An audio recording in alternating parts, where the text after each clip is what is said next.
Praise the Lord. ലൂക്കോസിൻ്റെ സുവിശേഷം 2-ാമത്തെ അധ്യായം അതിൻ്റെ 1 മുതൽ 52 വരെയുള്ളതായ വാക്യങ്ങൾ. ലൂക്കോസിൻ്റെ സുവിശേഷം 2-ാമത്തെ അധ്യായം അതിൻ്റെ 1 മുതൽ 52 വരെയുള്ളതായ വേദവാക്യങ്ങൾ.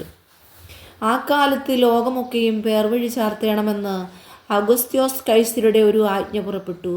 കുറന്യോസ് സുറിയനോട് വാഴുമ്പോൾ ഈ 1-ാമത്തെ ചാർത്തൽ ഉണ്ടായി. എല്ലാവരും ചാർത്തപ്പെടേണ്ടതിന് താൻ്റെ പട്ടണത്തിലേക്ക് യാത്രയായി. അങ്ങനെ യോസേഫും ദാവീദിൻ്റെ ഗ്രഹത്തിലും കുലത്തിലുമുള്ളവൻ ആകൊണ്ട് തനിക്ക് വിവാഹം നിശ്ചയിച്ചിരുന്ന മറിയ എന്ന ഗർഭിണിയായ ഭാര്യയോടും കൂടെ ചാർത്തപ്പെടേണ്ടതിന് ഗലീലയിലെ നസ്രത്ത് പട്ടണം വിട്ടു യഹൂദിയിൽ ബെത്ലഹേം എന്ന ദാവീദിൻ പട്ടണത്തിലേക്ക് പോയി.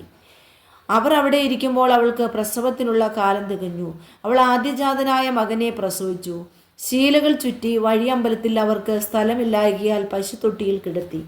അന്ന് ആ പ്രദേശത്ത് ഇടയന്മാർ രാത്രിയിൽ ആട്ടിൻകൂട്ടത്തെ കാവൽ കാത്ത് വെളിയിൽ പാർത്തിരുന്നു. അപ്പോൾ കർത്താവിൻ്റെ ഒരു ദൂതൻ അവരുടെ അരികെ നിന്നു. കർത്താവിൻ്റെ തേജസ് അവരെ ചുറ്റിമിന്നി. അവർ ഭയപരവശരായി തീർന്നു. ദൂതൻ അവരോട്, ഭയപ്പെടേണ്ട, സർവ്വജനത്തിനും ഉണ്ടാവാനുള്ളൊരു മഹാസന്തോഷം ഞാൻ നിങ്ങളോട് സുവിശേഷിക്കുന്നു. കർത്താവായ ക്രിസ്തു എന്ന രക്ഷിതാവ് ഇന്ന് ദാവീദിൻ്റെ പട്ടണത്തിൽ നിങ്ങൾക്കായി ജനിച്ചിരിക്കുന്നു. നിങ്ങൾക്കടയാളമോ ശീലകൾ ചുറ്റി പശുത്തൊട്ടിയിൽ കിടക്കുന്ന ഒരു ശിശുവിനെ നിങ്ങൾ കാണുമെന്ന് പറഞ്ഞു.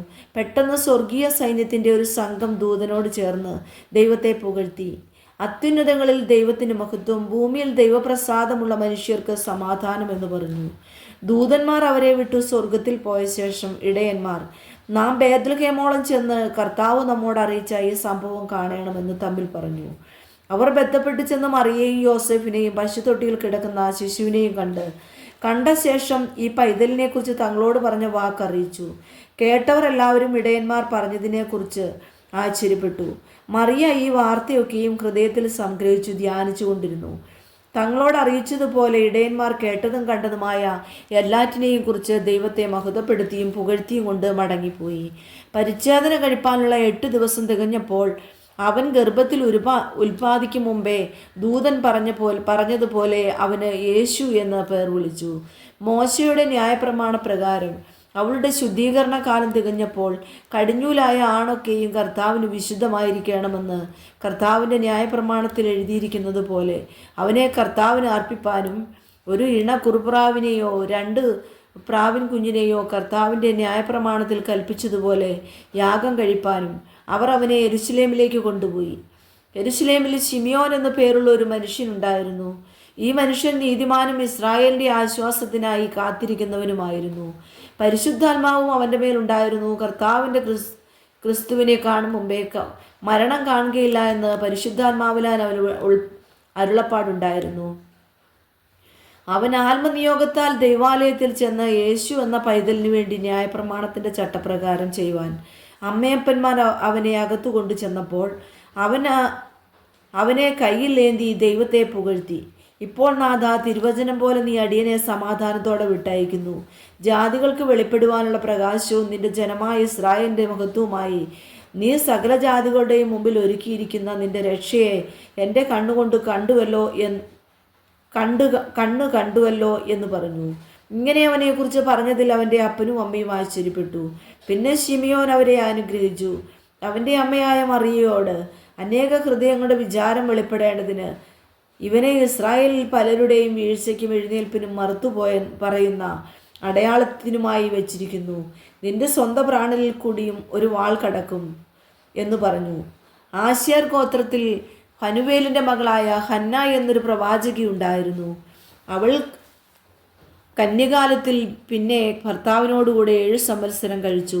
84 സംവത്സരവും വിധവയും വളരെ വയസ്സ് ചെന്നവളുമായി ദേവാലയം വിട്ടുപിരിയാതെ ഉപവാസത്തോടും പ്രാർത്ഥനയോടും കൂടെ രാവും പകലും ആരാധന ചെയ്തു പോന്നു. ആ നാഴികയിൽ അവളും അടുത്തു വന്ന് നിന്നു ദൈവത്തെ സ്തുതിച്ചു. യെരുശലേമിൻ്റെ വീണ്ടെടുപ്പിനെ കാത്തിരുന്ന എല്ലാവരോടും അവനെക്കുറിച്ച് പ്രസ്താവിച്ചു. കർത്താവിൻ്റെ ന്യായപ്രമാണത്തിൽ കൽപ്പിച്ചിരിക്കുന്നതൊക്കെയും നിവർത്തിച്ച ശേഷം അവർ ഗലീലയിൽ തങ്ങളുടെ പട്ടണമായ നസ്രത്തിലേക്ക് മടങ്ങിപ്പോയി. പൈതൽ വളർന്നു, ജ്ഞാനം നിറഞ്ഞു, ആത്മാവിൽ ബലപ്പെട്ടു പോന്നു. ദൈവകൃപയും അവന്മേലുണ്ടായിരുന്നു. അവൻ്റെ അമ്മയപ്പന്മാർ ആണ്ടുതോറും പെസഹ പെരുന്നാളിന് യെരൂശലേമിലേക്ക് പോകും. അവന് 12 വയസ്സായപ്പോൾ അവർ പതിവ് പോലെ പെരുന്നാളിന് പോയി. പെരുന്നാൾ കഴിഞ്ഞ് മടങ്ങിപ്പോരുമ്പോൾ ബാലനായ യേശു യെരൂശലേമിൽ താമസിച്ചു. അമ്മയപ്പന്മാരോ അറിഞ്ഞില്ല. സഹയാത്രക്കാരുടെ കൂട്ടത്തിൽ ഉണ്ടായിരിക്കുമെന്ന് അവർ ഊഹിച്ചു. ഒരു ദിവസത്തെ വഴി പോന്നു. പിന്നെ അവനെ ബന്ധുക്കളുടെയും പരിചയക്കാരുടെയും ഇടയിൽ തിരഞ്ഞു. കാണാഞ്ഞിട്ട് അവനെ അന്വേഷിച്ചുകൊണ്ട് യെരൂശലേമിലേക്ക് മടങ്ങിപ്പോയി. 3 നാൾ കഴിഞ്ഞ ശേഷം അവൻ ദൈവാലയത്തിൽ ഉപദേഷ്ടാക്കന്മാരുടെ നടുവിൽ ഇരിക്കുന്നതും അവരുടെ ഉപദേശം കേൾക്കുകയും അവരോട് ചോദിക്കുകയും ചെയ്യുന്നതും കണ്ടു. അവൻ്റെ വാക്ക് കേട്ടവർക്കെല്ലാവർക്കും അവൻ്റെ വിവേകത്തിലും ഉത്തരങ്ങളിലും വിസ്മയം തോന്നി. അവനെ കണ്ടിട്ട് അവർ അതിശയിച്ചു. അമ്മ അവനോട്, മകനെ, ഞങ്ങളോട് ഇങ്ങനെ ചെയ്തത് എന്ത്? നിന്റെ അപ്പനും ഞാനും വ്യസനിച്ചുകൊണ്ട് നിന്നെ തിരഞ്ഞു എന്നു പറഞ്ഞു. അവൻ അവരോട്, എന്നെ തിരഞ്ഞത് എന്തിന്? എൻ്റെ പിതാവിനുള്ളതിൽ ഞാൻ ഇരിക്കേണ്ടത് എന്ന് നിങ്ങൾ അറിയുന്നില്ലയോ എന്ന് പറഞ്ഞു. അവൻ തങ്ങളോട് പറഞ്ഞ വാക്ക് അവർ ഗ്രഹിച്ചില്ല. പിന്നെ അവൻ അവരോടുകൂടെ ഇറങ്ങി നസ്രത്തിൽ വന്ന് അവർക്ക് കീഴടങ്ങിയിരുന്നു. ഈ കാര്യങ്ങളെല്ലാം അവൻ്റെ അമ്മ ഹൃദയത്തിൽ സംഗ്രഹിച്ചു. യേശുവോ ജ്ഞാനത്തിലും വളർച്ചയിലും ദൈവത്തിൻ്റെയും മനുഷ്യരുടെയും കൃപയിലും മുതിർന്നു വന്നു.